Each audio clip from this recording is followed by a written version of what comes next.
134 ரேஸுக்கு தயாராகும் கட்சிகள். 2021 வாக்குறுதிகள் நிறைவேற்றப்பட்டதா? அரசு ஊழியர்களுக்கு பழைய ஓய்வூதிய திட்டத்தில் இருக்கிற முக்கிய அம்சங்களை கொண்டு உறுதியளிக்கப்பட்ட ஓய்வூதிய திட்டத்தை அறிவிச்சிருக்கு திமுக அரசு.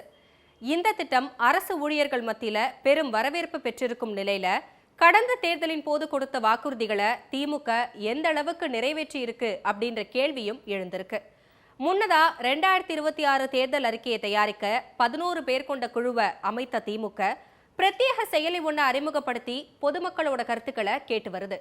எதிர்கட்சியான அதிமுகவோ தேர்தல் அறிக்கையை தயாரிக்க 10 பேர் கொண்ட குழுவை அமைத்ததோட இந்த குழு தமிழ்நாடு முழுவதும் பயணித்து பொதுமக்களோட கருத்துக்களை கேட்டறிந்து தேர்தல் அறிக்கையை தயாரிக்கும்னு சொல்லியிருக்காங்க.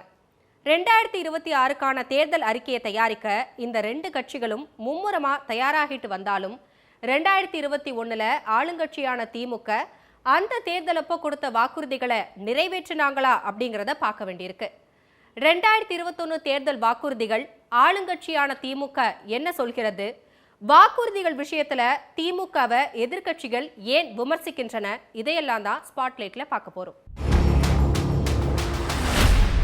2021 தேர்தல் வாக்குறுதிகளை திமுக நிறைவேற்றலைன்னு சொல்லி எதிர்கட்சிகள் தொடர்ந்து பிரச்சாரம் செய்து வர நிலையில 2021 ஆட்சிக்கு வந்த அப்புறம் எத்தனை வாக்குறுதிகள் நிறைவேற்றப்பட்டுச்சு அப்படின்ற விவரங்களை திமுக வெளியிட்டிருக்கு.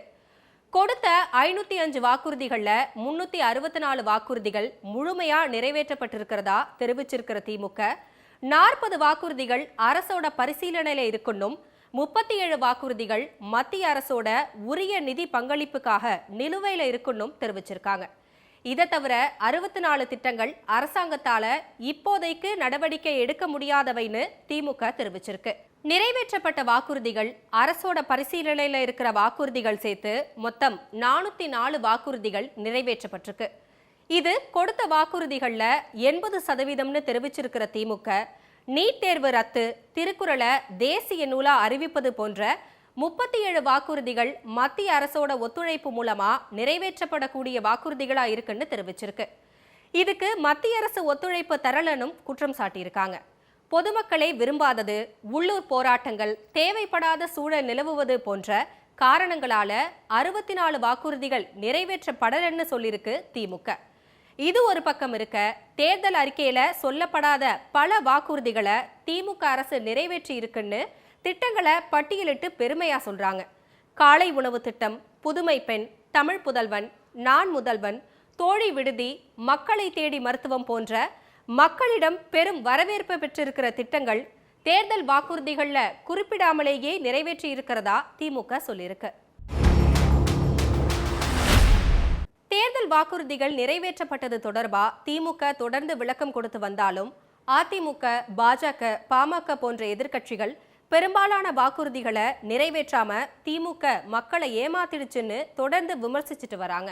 எதிர்கட்சி தலைவர் எடப்பாடி பழனிசாமி தங்களோட கட்சி கொடுத்த அழுத்தத்தால தான் 25 மாசத்துக்கு அப்புறம் மகளிர் உரிமை தொகையை திமுக அரசு கொடுத்துச்சுன்னு சொல்லிட்டு வரதோட பெரும்பாலான வாக்குறுதிகளை நிறைவேற்றாம திமுக மக்களை ஏமாத்திடுச்சுன்னும் விமர்சிச்சுட்டு வராரு. பாஜக மாநில தலைவர் நயினா நாகேந்திரன் தன்னோட சமூக வலைதளத்துல திமுக நிறைவேற்றாத வாக்குறுதியை பதிவா போட்டு சொன்னீங்களே செஞ்சீங்களான்னு கேள்வி எழுப்பிட்டு வராரு. உள்துறை அமைச்சர் அமித்ஷா திமுகவோட பொய் வாக்குறுதிகளால தமிழ்நாட்டு மக்கள் சலிப்படைந்து இருக்காங்கன்னு விமர்சிச்சுட்டு இருக்காரு.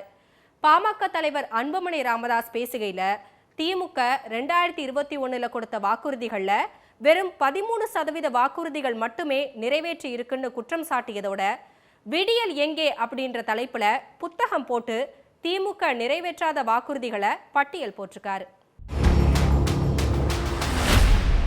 2021 தேர்தல் வாக்குறுதிகளை திமுக அரசு நிறைவேற்றுச்சா இல்லையா அப்படின்ற விவாதம் ஒரு பக்கம் நடந்து வர நிலையில இன்னும் 2 மாசத்துல வெளியிடப்பட இருக்கிற 2026 தேர்தலுக்கான தேர்தல் அறிக்கை பற்றிய எதிர்பார்ப்பு மக்களிடையே அதிகரிக்க துவங்கியிருக்கு. திமுக, அதிமுக ஆகிய 2 கட்சிகளும் போட்டி போட்டுக்கொண்டு வாக்குறுதிகளை அளிக்க இருக்காங்க. புதிதாக களமிறங்கி இருக்கிற தாவேக கொடுக்க போகும் வாக்குறுதியும் இந்த முறை அதிக கவனம் பெறும். நாம் தமிழர் கட்சியும் தேர்தல்களின் போது கவர்ச்சிகரமா வாக்குறுதிகளை அளிச்சிட்டு வராங்க. அந்த கட்சியோட வாக்குறுதியும் இந்த தேர்தலில் நல்ல கவனம் பெறும். அரசியல் கட்சிகள், தலைவர்கள், உள்ளூர் பிரமுகர்களோட செயல்பாடுகள் போன்றவைகள் வாக்குகளை தீர்மானிக்கிற இடத்துல இருக்குன்னு சொல்லப்பட்டாலும் தேர்தல் அறிக்கையும் ஒரு முக்கிய பங்கு வகிக்குது. தேர்தலுக்கு முன்னால அரசியல் கட்சிகளோட கதாநாயகன் தேர்தல் அறிக்கை அப்படின்னும் சொல்லலாம். தற்போதைய சூழல்ல 4 முனை போட்டியா இருக்கிற தமிழ்நாட்டு அரசியல் களத்துல கட்சிகள் கொடுக்க போகும் தேர்தல் வாக்குறுதிகள் மிகப்பெரிய அளவுல கவனம் ஈர்க்கும் என்பதுல சந்தேகமே இல்லை.